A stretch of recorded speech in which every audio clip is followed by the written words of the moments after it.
Salam saudara yang dikasihi Tuhan Yesus Kristus.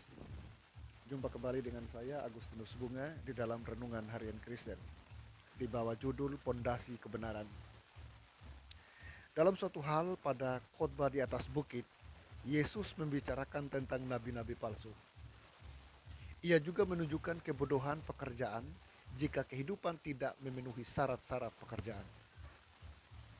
Ia simpulkan khotbahnya dengan membandingkan orang-orang yang mendengar firman-Nya dan melakukannya kepada orang bijaksana yang mendirikan rumahnya di atas batu.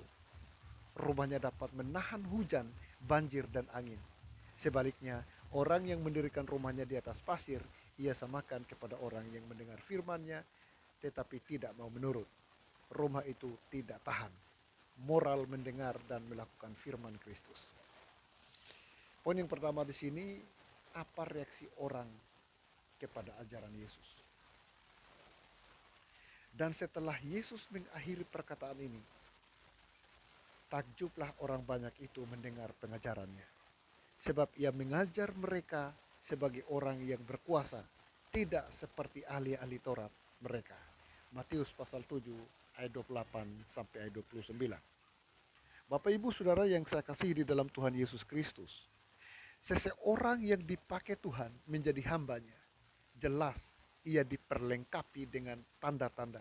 Ia diperlengkapi dengan kuasa ilahi. Sehingga apa yang dia perkatakan akan penuh kuasa.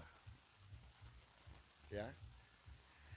Sehingga seorang hamba Tuhan itu tunduk kepada otoritas Tuhan. Bukan kepada hawa nafsunya, keinginan dagingnya. Sehingga pada saat ia menyampaikan kebenaran Tuhan, ia menyampaikan berdasarkan koridor kerajaan Allah, yaitu untuk memimpin orang kepada pertobatan. Hanya itu, memimpin orang kepada pertobatan, bukan berkat-berkat rohani, berkat-berkat jasmani maksud saya. Seringkali orang berbicara tentang berkat, mujizat, dan sebagainya. Hal itu tidak salah. Tetapi Yesus dalam pelayanannya melakukan berkat dan mujizat-mujizat. Tetapi bukan di situ tujuannya. Tujuan Kristus adalah keselamatan bagi seluruh bangsa. Keselamatan. Sebab ia diutus Bapaknya ke dalam dunia hanya untuk satu hal, yaitu memimpin manusia yang hidup di dalam dosa kepada kebenaran, agar mereka hidup di dalam keselamatan. Poin yang kedua dari pondasi kebenaran, saudara yang dikasihi Tuhan Yesus Kristus. Apa dinyatakan Paulus yang menjadi pondasi di atas mana kita harus membangun? Saya ulang. Apa dinyatakan Paulus yang menjadi pondasi di atas mana kita harus membangun? 1 Korintus pasal 3 ayat 11. Karena tidak ada seorang pun yang dapat meletakkan dasar lain daripada dasar yang telah diletakkan, yaitu Yesus Kristus. Yesus Kristus adalah firman Allah. Dan dasarnya adalah firman Allah. Firman Allah adalah kekuatan Allah yang menyelamatkan. Dan ketika saudara dan saya tunduk kepada firman Allah, tunduk kepada Kristus yang adalah firman Allah, maka kekuatan Allah lahir di dalam jiwa saudara dan saya. Dan ketika kita hidup dengan kekuatan Allah, maka kekuatan Allah akan memimpin kita kepada Allah itu sendiri. Poin yang ketiga, Bapak Ibu Saudara yang dikasihi Tuhan Yesus Kristus, dari pondasi kebenaran adalah, dapatkah seorang diselamatkan tanpa mempercayai kebenaran? Saya ulang, dapatkah seorang diselamatkan tanpa mempercayai kebenaran?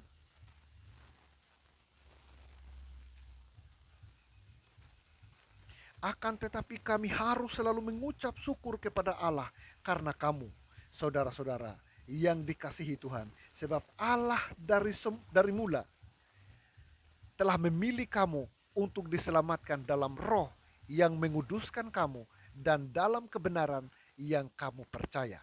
2 Tesalonika 2 ayat 13. Sehingga saudara yang dikasihi Tuhan Yesus Kristus, kalau ditanya, dapatkah seorang diselamatkan tanpa mempercayai kebenaran? Jelas, jawabannya tidak. Kita harus mempercayai kebenaran dan hidup di dalam kebenaran itu sendiri.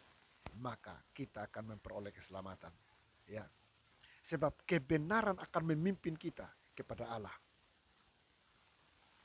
Bapak Ibu Saudara yang dikasihi Tuhan Yesus Kristus, Paulus memperingatkan para pembacanya bahwa sejak dari permulaan Allah telah memilih mereka.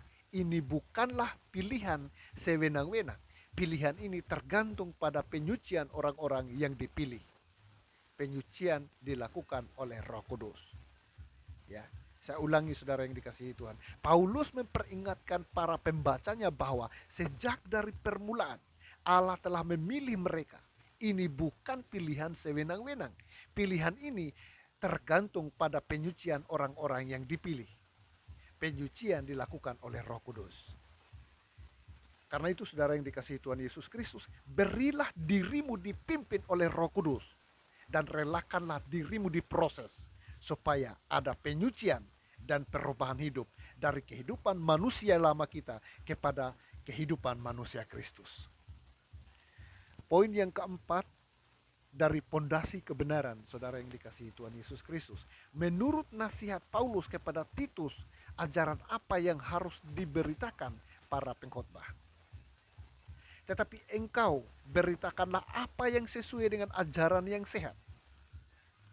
Dan jadikanlah dirimu sendiri suatu teladan dalam berbuat baik. Hendaklah engkau jujur dan bersungguh-sungguh dalam pengajaranmu. Titus 2 ayat 1 dan ayat yang ke-7. Ya. Tetapi engkau beritakanlah apa yang sesuai dengan ajaran yang sehat. Kalau begitu pasti ada ajaran yang tidak sehat. Iya. Sangat jelas ada ajaran yang tidak sehat, yaitu ajaran manusia dan ajaran setan-setan. Ajaran tradisi nenek moyang, itu semua tidak sehat. Yang sehat, yang penuh nutrisi adalah ajaran yang bersumber dari Allah. Sebab Allah yang menciptakan seluruh alam semesta ini dan menaruh manusia menjadi pijakan hidupnya di bumi ini. Sehingga kita hanya bergantung kepada Allah semata-mata. Ya. Dan jadikanlah dirimu sendiri suatu teladan dalam berbuat baik. Tidak bisa kita hanya berbicara, itu Farisi Bapak Ibu dan Saudara terkasih. Kita harus menunjukkan teladan dari apa yang kita ajarkan kepada umat Tuhan. Ya. Yang menjadi catatan saudara yang dikasihi Tuhan Yesus Kristus, ajaran yang sehat harus menjadi dasar semua peringatan, dan itu akan membawa keyakinan. Titus 1 ayat 9. Ketika menyuruh Timotius untuk memberitakan firman Tuhan, Paulus memperingatkannya bahwa akan tiba suatu waktu apabila orang tidak mau mendengar ajaran sehat. 2 Timotius 4 ayat 1 sampai 4. Kita lihat saja zaman sekarang ini. Orang tidak lagi sungguh-sungguh dengan Tuhan. Mereka mencari Tuhan karena mereka sakit. Mereka memiliki persoalan dalam hidup mereka. Hubungan suami istri menjadi bentrok, masalah orang tua dan anak. Dan itu pun tidak semua orang mencari Tuhan. Terkadang mereka mencari kepada dukun-dukun dan berbagai hal paranormal. Saudara yang dikasihi Tuhan Yesus Kristus, sehingga kasih kebanyakan orang telah menjadi dingin. Sehingga apa yang disampaikan oleh Alkitab sementara digenapi. Sehingga pada saat kedatangan Kristus, pertanyaannya, adakah iman di bumi? Bergantung saudara dan saya. Apakah kita mau bertahan? Sebab Alkitab sangat jelas mengatakan orang yang bertahan sampai kepada kesudahan akan selamat. Poin yang kelima dari pondasi kebenaran tadi, saudara yang dikasihi Tuhan Yesus Kristus. Jika seorang menolak kebenaran, apakah akibatnya? Jika seorang menolak kebenaran, apakah akibatnya? Dengan rupa-rupa tipu daya jahat terhadap orang-orang yang harus binasa, karena mereka tidak menerima dan mengasihi kebenaran yang dapat menyelamatkan mereka. Dan itulah sebabnya Allah mendatangkan kesesatan atas mereka, yang menyebabkan mereka percaya akan dusta, supaya dihukum semua orang yang tidak percaya akan kebenaran dan yang suka kejahatan. 2 Tesalonika 2 ayat 10 sampai 12. Ketika saudara dan saya membaca Alkitab ini, 2 Tesalonika pasal 2 ayat 10 sampai ayat 12 ini, timbul sebuah kengerian saudara yang dikasihi Tuhan Yesus Kristus. Karena pada Poin B, dan itulah sebabnya Allah mendatangkan kesesatan atas mereka. Atas mereka, siapa mereka? Yang menyebabkan mereka percaya akan dusta, supaya dihukum. Saudara yang dikasihi Tuhan Yesus Kristus, berbahagialah saudara dan saya yang mau percaya kepada Allah dan mau hidup menurut kehendak Allah. Sebab saudara dan saya hidup di dalam kehendak Allah. Saudara dan saya tidak berada di jalan kesesatan itu sendiri. Sebab setiap orang yang berada di jalan kesesatan itu adalah mereka orang-orang yang akan dihukum. Saudaraku yang dikasihi Tuhan Yesus Kristus, menangislah dan merataplah akan kehidupanmu yang lama. Dan berbahagialah atas kehidupanmu yang sekarang ini, yang hidup di dalam Tuhan. Sebab keselamatan sementara menanti saudara dan saya. Penderitaan apapun yang saudara dan saya alami hari-hari ini, saya beritahu, kemuliaan Tuhan yang akan dinyatakan kelak tidak sebanding dengan penderitaan yang kau alami saat ini. Karena itu, bertahanlah, hiduplah di dalam kebenaran, berdirilah di atas pondasi kebenaran Allah sampai kepada kedatangan Kristus. Bapak Ibu Saudara yang dikasihi Tuhan Yesus Kristus, sebagai catatan, jika seorang tidak mau mendengar kebenaran, doanya menjadi kekejian. Amsal 28 ayat 9. Paulus mengajarkan kepada Timotius bahwa menurut ajaran adalah penting, ya. 1 Timotius 4 ayat 16. Karena itu saudaraku yang dikasihi Tuhan Yesus Kristus, kita adalah penurut ajaran Allah, ya. Kita harus melakukan kebenaran itu. Jangan sekali-kali menutup mata kepada kebenaran. Baca Yohanes 12 ayat 35 sampai 36. Yesus menunjukkan kebodohan ini dalam Matius pasal 5 ayat 15 ayat 14. Ajaran palsu merusak iman beberapa orang di dalam Timotius 2 ayat 18. Karena itu kita harus menentukan untuk menguji apa yang kita percayai melalui hukum, yaitu kebenaran Allah. Seperti kesaksian nabi-nabi di dalam perjanjian lama, ya. Misalnya di dalam Yesaya pasal 8 ayat 20. Mari kita menolak tradisi manusia sebagai pondasi kebenaran. Yesus menyatakan semua ibadah adalah sia-sia sementara mengajarkan perintah manusia sebagai ajaran Allah. Matius 15 ayat 3 sampai ayat yang ke-9. Tuhan memberkati kita. Mari kita berdoa. Kami bersyukur Bapa kalau kami sampai saat ini masih kami hidup di dalam kebenaran-Mu Tuhan. Dan kami percaya Engkau hidup di dalam kami Bapa. Bapa di sorga, terima kasih atas kebenaran-Mu Tuhan yang memimpin kami kepada keselamatan-Mu. Pegang tangan kami ya Roh Kudus setiap hari, agar kami hidup di dalam Allah dan Allah hidup di dalam kami.